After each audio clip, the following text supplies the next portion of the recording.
hello friends सकल আপোনালোকৰ বাবে এটা ইম্পৰ্টেন্ট ভিডিও লৈ আহিছো নতুন ৰেশন কাৰ্ড অনলাইনত আবেদন কৰিবৰ বাবে অফিচিয়েল ইউজাৰ আইডি আৰু পাসওয়াৰ্ড অনলাইনৰ মাধ্যমত কেনেকৈ এপ্লাই কৰিব লাগিব ইউজাৰ আইডি আৰু পাসওয়াৰ্ড এপ্লাই কৰিবৰ বাবে কি কি ডকুমেন্টস লাগিব ভিডিওটোৰ সহায়ত আপোনালোকক সবিশেষ জনাই দিম তাৰ আগতে আপোনালোকৰ ওচৰত এটা অনুৰোধ ভিডিওটো প্ৰথমৰ পৰা শেষলৈ মনোযোগ সহকাৰে চাই থাকিব নতুন ৰেশন কাৰ্ড আবেদন কৰাৰ ইউজাৰ আইডি আৰু পাসওয়াৰ্ড ক্ৰিয়েট কৰিবৰ বাবে এক নম্বৰত আপোনাৰ আধাৰ কাৰ্ড থাকিব লাগিব দুই নম্বৰত আপোনাৰ CSC আইডি থাকিব লাগিব তিনি নম্বৰত আপোনাৰ ফটো আৰু সিগনেচাৰ লাগিব ইয়াৰ উপৰিও মোবাইল নম্বৰ আৰু যিকোনো এটা ভ্যালিড ইমেইল এড্ৰেছ থাকিব লাগিব এতিয়া আপোনালোকক দেখুৱাম অনলাইনৰ মাধ্যমত ইউজাৰ আইডি আৰু পাসওয়াৰ্ডৰ বাবে কেনেকৈ এপ্লাই কৰিব লাগে প্ৰথমে আপোনাৰ এন্ড্ৰইড মোবাইল নাইবা ল্যাপটপত থকা যিকোনো ইন্টাৰনেট ব্ৰাউজাৰ ওপেন কৰিব ওপেন কৰাৰ পিছত ইয়াতে rcms.assam.gov.in লিখি সাৰ্চ কৰি দিব সাৰ্চ কৰি দিয়াৰ লগে লগে এনে ধৰণে এটা পেজ আহি যাব এইটো পেজত প্ৰথম যেটো লিংক দেখা পাব rcms.assam.gov.in এইটো লিংকত ক্লিক কৰি দিব তাৰ পিছত আপুনি এনে ধৰণে এইটো পেজত আহি যাব এইটো পেজত আহাৰ পিছত ৰাইট সাইডত ওপৰ ফালে মাউসটো লৈ যোৱাৰ লগে লগে এটা অপচন দেখিবলৈ পাব সাইন ইন ৰেজিষ্টাৰ এই সাইন ইন ৰেজিষ্টাৰ অপচনত মাউসটো লৈ যোৱাৰ লগে লগে আৰু এটা অপচন দেখিবলৈ পাব অফিস লগইন এই অফিস লগইন অপচনত ক্লিক কৰি দিব ক্লিক কৰাৰ পিছত এনে ধৰণে এটা পেজ আহিব আৰু ইয়াতে লগইন কৰাৰ বাবে অপচন দিয়া থাকিব ইয়াতে আপুনি মন কৰিলে চাব তলপিনে কেইটামান অপচন দিয়া আছে জেনাৰেট ৰিজেনাৰেট OTP তাৰ তলত আৰু এটা অপচন আছে নিউ ইউজাৰ ৰেজিষ্ট্ৰেচন আপুনি এই নিউ ইউজাৰ ৰেজিষ্ট্ৰেচন অপচনত ক্লিক কৰি দিব ক্লিক কৰাৰ পিছত এনে ধৰণে এটা পেজ খোল খাই যাব ইয়াতে আপুনি নিশ্চয় দেখিবলৈ পাইছে লিখা আছে নিউ ইউজাৰ ৰেজিষ্ট্ৰেচন যেহেতু আমি এতিয়া নিউ ইউজাৰ ৰেজিষ্ট্ৰেচন কৰিম সেইবাবে এই ফৰ্মটো আমি শুদ্ধকৈ ফিলআপ কৰিব লাগিব প্ৰথমে অপচন দিছে পাৰ্সোনেল ডিটেইলছ প্ৰথমে আপোনাৰ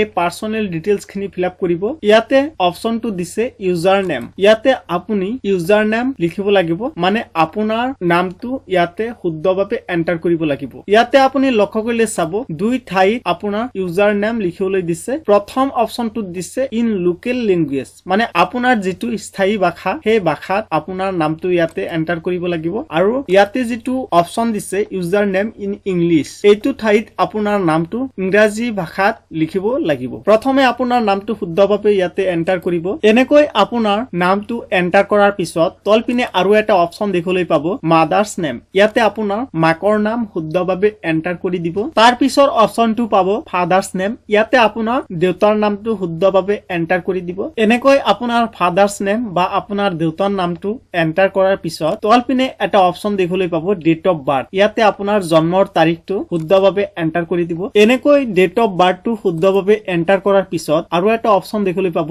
জেন্ডাৰ ইয়াতে আপোনাৰ জেন্ডাৰটো সিলেক্ট কৰি লব আপুনি পুৰুষ হয় নে মহিলা হয় আপুনি ইয়াৰ পৰা সিলেক্ট কৰি লব তাৰ পিছৰ অপচনটো পাব নেশনালিটি ইয়াতে আপোনাৰ নেশনালিটি সিলেক্ট কৰি লব যেহেতু আমি ভাৰতবৰ্ষত বসবাস কৰো ইয়াতে ইন্ডিয়ান বুলি সিলেক্ট কৰি দিব তাৰ পিছৰ অপচনটো পাব মোবাইল নাম্বাৰ ইয়াতে আপোনাৰ এটা ভ্যালিড মোবাইল নাম্বাৰ এন্টাৰ কৰি দিব মোবাইল নাম্বাৰটো এনে ধৰণে এন্টাৰ কৰাৰ পিছত তাৰ পিছৰ অপচনটো পাব ইমেইল এড্ৰেছ ইয়াতে আপোনাৰ ইমেইল এড্ৰেছ এন্টাৰ কৰি দিব লাগিব আৰু সেই ইমেইল এড্ৰেছটো ভ্যালিড হ'ব লাগিব এনেকৈ ইমেইল এড্ৰেছ এন্টাৰ কৰি দিয়াৰ পিছত আৰু এটা অপচন পাব UID ইয়াতে আপোনাৰ আধাৰ নাম্বাৰটো শুদ্ধভাৱে এন্টাৰ কৰি দিব এনেকৈ আপোনাৰ UID নাম্বাৰ বা আধাৰ নাম্বাৰ এন্টাৰ কৰাৰ পিছত তলপিনে আৰু এটা অপচন দেখিবলৈ পাব আপলোড কপি অফ আধাৰ মানে আপোনাৰ আধাৰ কাৰ্ডৰ স্ক্যানিং কপি ইয়াতে আপলোড কৰি দিব লাগিব আৰু আপোনাৰ আধাৰ কাৰ্ডটো PDF ফাইলত সেভ কৰি তাৰ পিছত আপলোড কৰিব লাগিব PDF ফাইলটোৰ সাইজ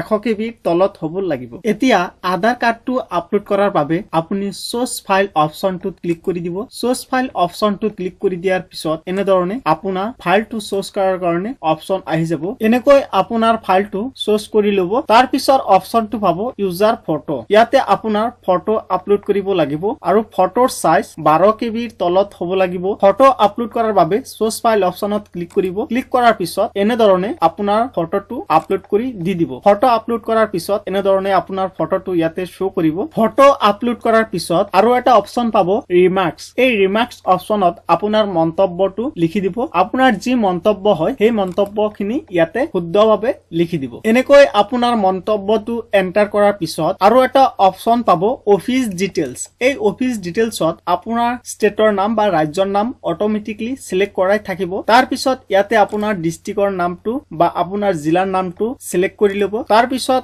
আপোনাৰ তহসিল মানে আপোনাৰ সাৰ্কুল অফিচৰ নামটো ইয়াৰ পৰা সিলেক্ট কৰি লব তহসিল বা সাৰ্কুল অফিচৰ নামটো সিলেক্ট কৰাৰ পিছত ভিলেজ অবলিক টাউন এটা অপচন পাব ইয়াতে আপোনাৰ ভিলেজৰ নাম বা আপোনাৰ গাঁৱৰ নামটো শুদ্ধভাৱে সিলেক্ট কৰি দিব এনেকৈ আপোনাৰ গাঁৱৰ নামটো এন্টাৰ কৰাৰ পিছত আৰু এটা অপচন পাব ডিজাইনেশ্যন ইয়াতে আপোনাৰ ডিজাইনেশ্যনটো সিলেক্ট কৰিব লাগিব ইয়াতে 4টা মান অপচন দেখিবলৈ পাব AFSO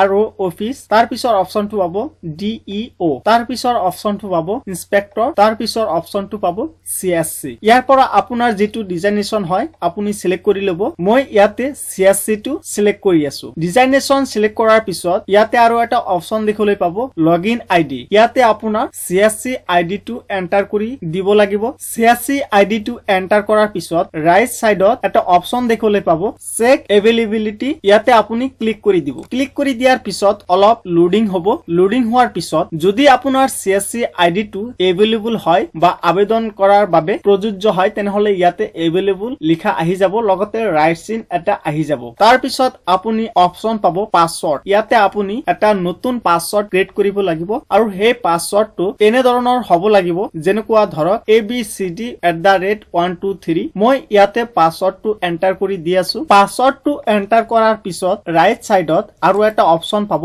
কনফাৰ্ম পাসওয়াৰ্ড ইয়াতে আপুনি আকৌ পাসওয়াৰ্ডটো এন্টাৰ কৰি দিব লাগিব এনেকৈ আপোনাৰ কনফাৰ্ম পাসওয়াৰ্ডটো এন্টাৰ কৰাৰ পিছত একেবাৰে তল পিনে লক্ষ্য কৰিলে চাব ইয়াতে দুটামান শৰ্ত লিখা আছে I agree to the terms and conditions and give my consent to store my Aadhaar number in encrypted format to use various authentication services provided in the PDS application software ইয়াতে আপুনি ৰাইট চিন কৰি দিব তাৰ পিছত আৰু এটা option পাব I hereby declare that details furnished above are true and correct to the best of my knowledge and belief and I undertake to inform you of any changes therein immediately in case any of the above information is found to the false or untrue or misleading or misrepresenting I am aware that I may be held liable for it এইটো অপচনত আপুনি আকৌ right চিন কৰি দিব এনেকৈ আপুনি সম্পূৰ্ণ কাম কমপ্লিট কৰাৰ পিছত তলপিনে ৰাইট সাইডত দুটা অপচন দেখিবলৈ পাব সাবমিট ৰিসেট আপুনি এই সাবমিট অপচনত ক্লিক কৰি দিব সাবমিট অপচনত ক্লিক কৰি দিয়াৰ লগে লগে আপোনাৰ ৰেজিষ্টাৰ মোবাইল নম্বৰত মানে আপোনাৰ আধাৰ কাৰ্ডত যেটো মোবাইল নম্বৰ দিয়া হৈছে সেই মোবাইল নম্বৰত এটা OTP সেন্ড হৈ যাব আৰু সেই OTP নাম্বাৰটো এইটো বাকচত এন্টাৰ কৰি দিব লাগিব এনেকৈ আপোনাৰ OTP নাম্বাৰটো এন্টাৰ কৰাৰ পিছত তলপিনে এটা অপচন দেখিবলৈ পাইছে নিশ্চয় ভেৰিফাই OTP এই ভেৰিফাই OTP অপচনত আপুনি ক্লিক কৰি দিব ভেৰিফাই OTP অপচনত ক্লিক কৰি দিয়াৰ লগে লগে ওপৰৰ পৰা এটা মেছেজ আহি যাব are you sure that when to submit that data ইয়াতে আপুনি ওকে অপচনত ক্লিক কৰি দিব ক্লিক কৰি দিয়াৰ লগে লগে ওপৰৰ পৰা এনে ধৰণে এটা মেছেজ আহিব user successfully generated with login ID ইমান মানে এতিয়া আমাৰ ইউজাৰ আইডি টো জেনাৰেট হৈ গৈছে এতিয়া আমি এই ওকে অপচনটোত ক্লিক কৰি এইটো পেজ গুচাই দিম গতিকে আপোনালোকৰ যদি CSC আইডি আছে তেনেহলে আপোনালোকে এনে ধৰণে ইউজাৰ আইডি জেনাৰেট কৰি আপোনালোকে ৰেশন কাৰ্ডৰ কাম কৰিব পাৰিব ভিডিওটো চাই যদি আপোনালোকৰ ভাল লাগে তেনেহলে ভিডিওটো অৱশ্যই এটা লাইক কৰিব আৰু এই চেনেলটো সাবস্ক্ৰাইব কৰি ৰাখিব